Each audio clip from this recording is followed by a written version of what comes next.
Hi, Don Schellenbecker, Peak Performance Training. We are coming to you today to talk about corrective exercises and some self-stretches, okay, when we have difficulty in that single leg stance position, basically when we have difficulty completing that hurdle step movement within the functional movement screen.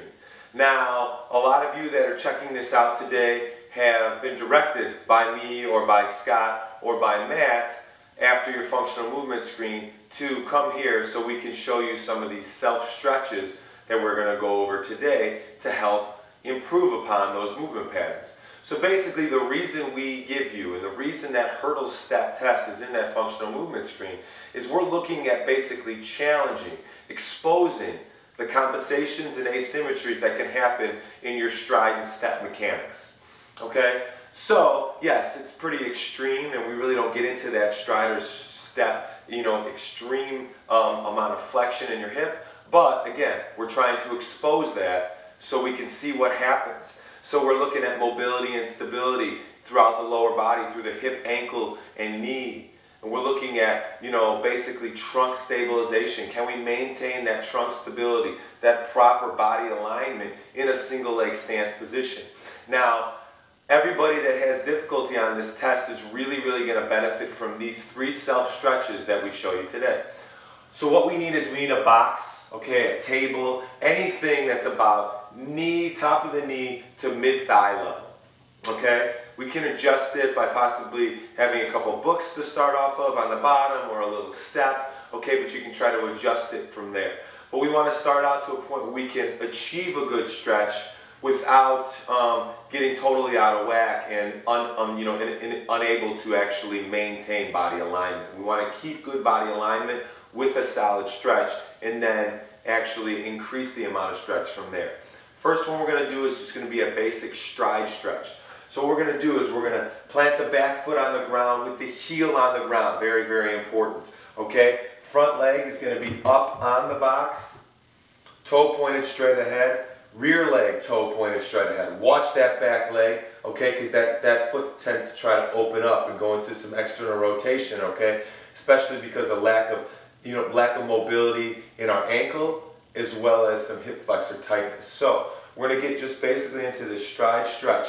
Watch this front knee. This front knee is going to want to fall out. Try to keep it in line. Keep your chest nice and tall. If you have a mirror that you can look into, awesome, because you can check your body alignment, make sure your shoulders are square. And we're just going to hold in this position, especially if this is a solid stretch on this bottom leg that is in hip extension. I'm just going to kind of hold this knee in. I can try to lean into it a little bit if I want to make that stretch a little bit stronger, but just hold into that position. Awesome. Make sure we work both sides. But if you have a lot more difficulty on one side with it, then focus on that side a little bit more. Remember, we're trying to get that body into balance so it functions correctly, okay? So we don't incur injuries during our workouts, during any kind of athletic event or any kind of exercise that we're doing.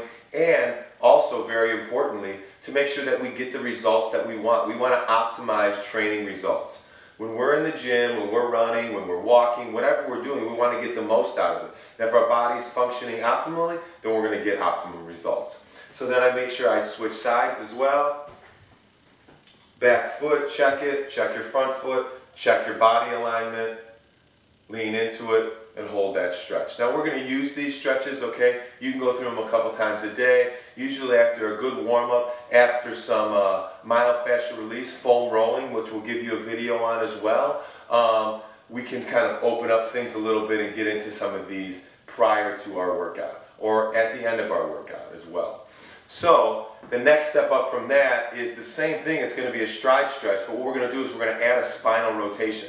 Now, a lot of us have some difficulty with that T-spine rotation, okay? That middle of the back where most of our rotation should come from, we lack that a lot, okay? Whether it's because of our kyphotic curve, that rounding of the upper back, that kind of humpback syndrome, or just really a lot of tightness within there. So, as long as we can achieve a little bit of spinal rotation, then we're going to get a little bit more out of this test. And we're also going to try to combine our T-spine mobility exercises with some of these stride stretches as well.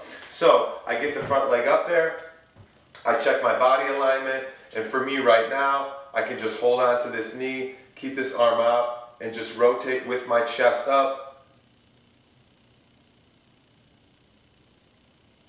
as far as I can go, letting my head kind of follow along with it.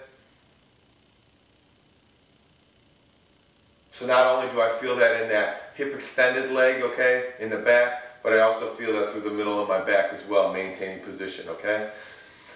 Switch legs and do the same thing. The final one that we're going to do is a stride stretch with basically a hip external rotation.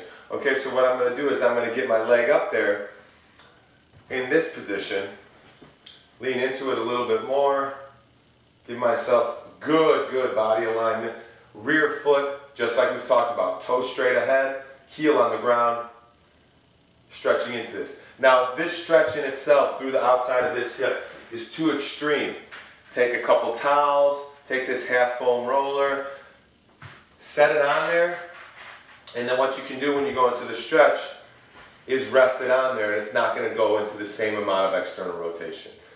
Take that stretch, get into your good position, and go through that a little bit. Take those 3 stretches, okay? Try to work on those every single day. Get yourself warmed up a little bit. Go through our, our myofascial release, our self-massaging techniques through our hip flexor and our hips and our IT bands.